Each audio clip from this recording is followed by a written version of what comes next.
April 19, 2024 దైవిక నడకలోని రహస్యములు. సింహాసనము ఎదుట 7 దీపములు ప్రజ్వలించుచున్నవి. అవి దేవుని 7 ఆత్మలు. ప్రకటన గ్రంథము 4వ అధ్యాయము 5వ వచనము. ప్రకటన గ్రంథంలో 7 ఆత్మలు అను పదము పలుమార్లు చెప్పబడిందని ప్రకటన గ్రంథము 1వ అధ్యాయము 4వ వచనంలో, 3వ అధ్యాయము 1వ వచనంలో, 4వ అధ్యాయము 5వ వచనంలో, 5వ అధ్యాయము 6వ వచనంలో రాయబడి ఉన్నది. ఈ వాక్యముల ద్వారా పరిశుద్ధాత్మ యొక్క నింపుదల ఏమో గ్రహించగలము. పరిశుద్ధాత్మ కార్యము ద్వారా ప్రభువు మనలను సింహాసనము మీదికి వచ్చినట్లు చేయను. పరిశుద్ధాత్మకు 7 పేర్లు గలవు.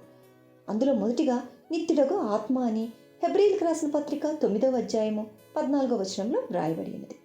నిత్యమైన సంగతుల కొరకై మనలో కోరికలు కలిగించును.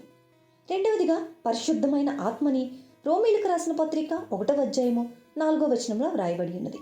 మనము దేవుని పరిశుద్ధతను అర్థము చేసుకొని దేవుడు పరిశుద్ధుడై ఉన్న ప్రకారము మనమును పరిశుద్ధులముగా అగుటకే ఈ పేరు ఇవ్వబడెను.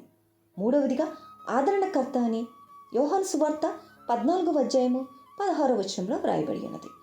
శిష్యులు చింతించుచున్నప్పుడు మిమ్మును అనాథలుగా విడువను, నేను ఆదరణకర్తను పంపేదనని ప్రభు చెప్పాను. ఆయన ప్రేమను మనము సంపూర్ణంగా అనుభవించినట్లు, మన ప్రతి పరిస్థితిలో ఆదరించబడినట్లు ఆయన ఆదరణకర్తగా పిలువబడెను. నాలుగవదిగా సత్య స్వరూపియగు ఆత్మ. యోహాను సువార్త 14వ అధ్యాయం 16వ వచనంలో, 16వ అధ్యాయము 13వ వచనంలో రాయబడి ఉన్నది. ఈ ఆత్మ ద్వారా మనము సర్వ సత్యములోనికి నడిపించబడదుము. ఆయన సత్య స్వరూపి అయిన ఆత్మ రక్షణా మార్గమును తేటగా వెల్లడి చేయును. దేవుని ప్రేమలోనికి నడిపించును. అనేక అపాయముల నుండి కాపాడును. ఐదవదిగా దత్తపుత్రాత్మ. గలతీయులకు రాసిన పత్రిక 4వ అధ్యాయము 6వ వచనంలో రాయబడి ఉన్నది. కుమారుని ఆత్మను దేవుడు మన హృదయంలోనికి పంపును. ఆయనను తండ్రి అని పిలుచు స్వాతంత్ర్యమును, హక్కును దయచేసినందువలన దేవునికి ఎప్పుడైనాను మొరపెట్టు ధైర్యమును, స్వాతంత్ర్యమును కలిగి ఉన్నాము. ఆరవదిగా శక్తియు, ప్రేమయు, ఇంద్రియ నిగ్రహములు గల ఆత్మ.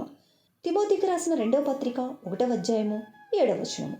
శక్తి, ప్రేమ, ఇంద్రియ నిగ్రహములు ఈ 3 ఎప్పుడునూ కలిసి ఉండును. ఈ ఆత్మ మనలోనున్న భయం అంతటినీ తొలగించును.